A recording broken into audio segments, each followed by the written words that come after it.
January 1901. The world mourned the Queen, but her doctor followed secret orders, slipping an object into Victoria's hand and hiding it under flowers, an act kept private for a century.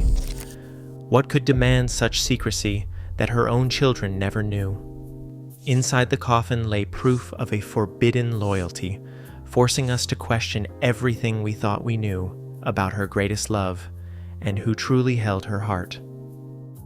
December 14th, 1861. Windsor Castle stood silent as Prince Albert drew his last breath at age 42. Lost to typhoid fever, Victoria, also 42, retreated into a world of shadows. The Queen who ruled over a quarter of the globe now dressed only in black, her mourning dress never changing for the next 40 years. Servants continued their routines as if Albert might return at any moment. Each morning hot water was delivered to his rooms for a shave he would never take. His clothes, his writing desk, even his hairbrush remained untouched. It was as if time had frozen inside those private chambers. Night after night, Victoria reached for the plaster cast of Albert's left hand. She kept it by her bedside, sometimes resting it on her pillow, sometimes holding it as she drifted into uneasy sleep. The cast was made in the days after his death, capturing every line of the hand she once held in life. It became her most cherished relic, a silent companion through decades of solitude.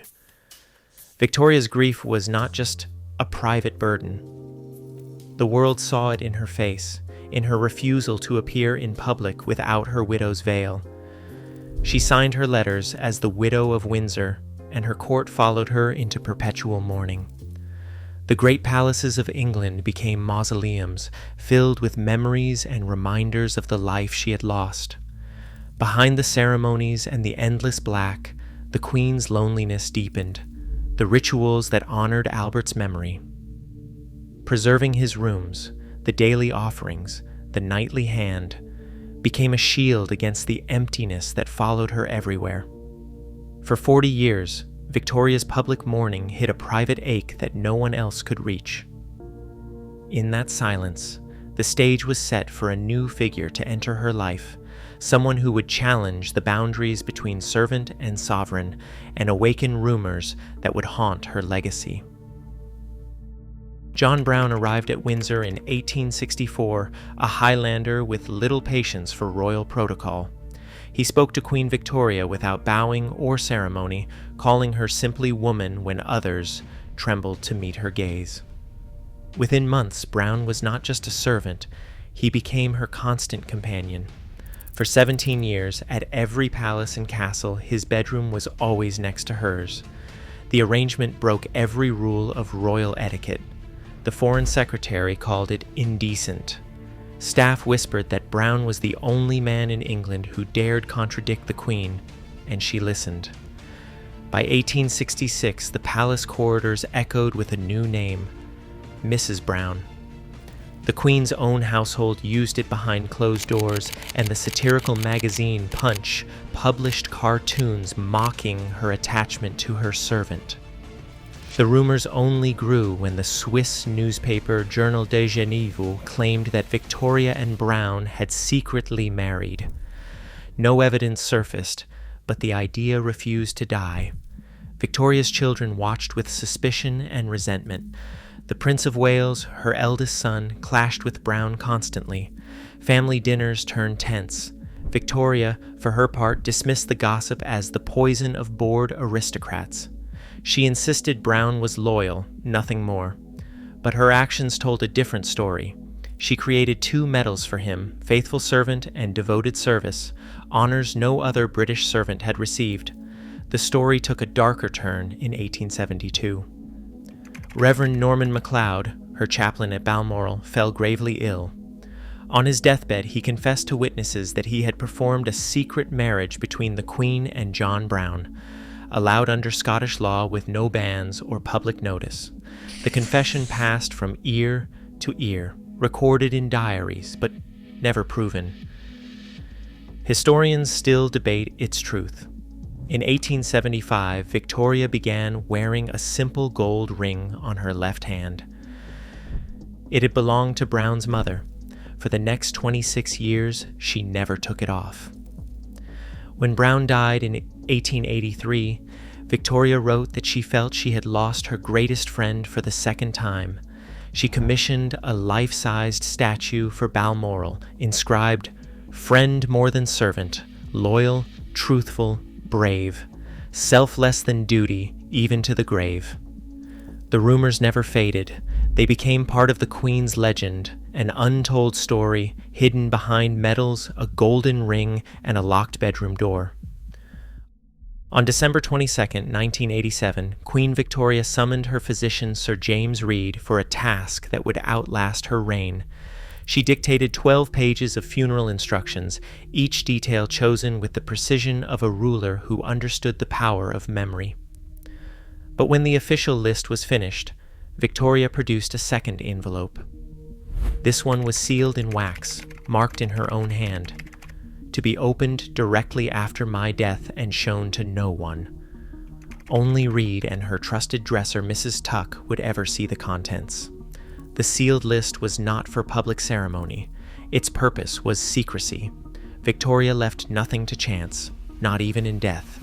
She specified the order of items to be placed in her coffin, some for the eyes of the world, her wedding veil, Albert's dressing gown, a shawl from Princess Alice, and family photographs. But the secret list held instructions for mementos that belonged to another life entirely, one the royal family would never acknowledge. Reed understood the weight of his responsibility. For 20 years, he had been more than a doctor. He was the silent witness to the Queen's private world. Now he was charged with carrying out her last wishes in absolute confidence. The envelope stayed locked in his possession, unopened, until the moment Victoria's life ended at Osborne House in January 1901. Victoria's planning left no room for improvisation. She directed how each item should be arranged, which rings belonged on which finger, how the layers of memory would be stacked beneath her. The secret instructions were explicit. Certain objects must be placed in her left hand, others hidden beneath layers of flowers. No family member would be present, no outsider would see. Only Reed and Mrs. Tuck would carry out this final ritual, following the Queen's orders with the same care and discretion that had defined her reign. In these pages, Victoria wrote her own ending, one that would be hidden, quite literally, beneath the surface for a century.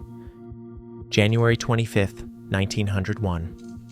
Inside Osborne House, the royal family gathered around Queen Victoria's coffin, each performing their final duties. The official instructions played out in public. Albert's dressing gown laid over charcoal, the plaster cast of his hand, family photographs, layers of jewelry. But the most private orders waited in a sealed envelope opened only when the family stepped out. Sir James Reed and Mrs. Tuck moved with quiet precision. From his pocket, Reed produced a photograph of John Brown, carefully wrapped in tissue. He placed it in Victoria's left hand. Next, a lock of Brown's hair, encased in a small box, nestled beside the photo. On her left ring finger, Reed slipped the plain gold band that once belonged to Brown's mother, a ring Victoria had worn for 26 years. A handkerchief, still faintly scented of the Highlands, was folded gently onto her body. Reed then gathered the bouquet Queen Alexandra had left moments before, white flowers threaded with Scottish thistles, and layered them over Victoria's hands. The evidence vanished beneath petals and stems. When the family returned, they saw only their mother, surrounded by flowers, her secrets hidden from view. The next morning, Edward VII acted with ruthless efficiency. Orders went out to destroy every trace of John Brown. Busts were pulled from their pedestals and smashed. Photographs and letters were fed to the fire. The statue at Balmoral was moved to a forgotten corner. Princess Beatrice began her lifelong work editing Victoria's diaries, burning the originals after each page was copied. Within weeks, nearly every document linking Victoria to Brown had vanished from the royal record, but not all traces could be erased. Decades later, historian Tony Rennell gained access to Sir James Reed's private papers. There, in the doctor's own hand, lay the full account, the secret list, the mementos placed in the coffin, and the final act of concealment. In 2002, Rennell published these findings, revealing for the first time the truth that had lain beneath the flowers: a photograph, a lock of hair, and a ring held tight in death. The secrets Victoria carried to her grave had survived her family's silence, preserved by the one man she trusted most.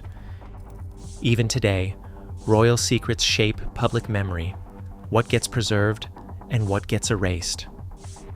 Victoria's hidden keepsakes remind us that power rewrites legacy, but love still leaves traces. As private truths surface, history's most guarded stories become impossible to bury. Which secrets are we still not seeing? Share your thoughts below.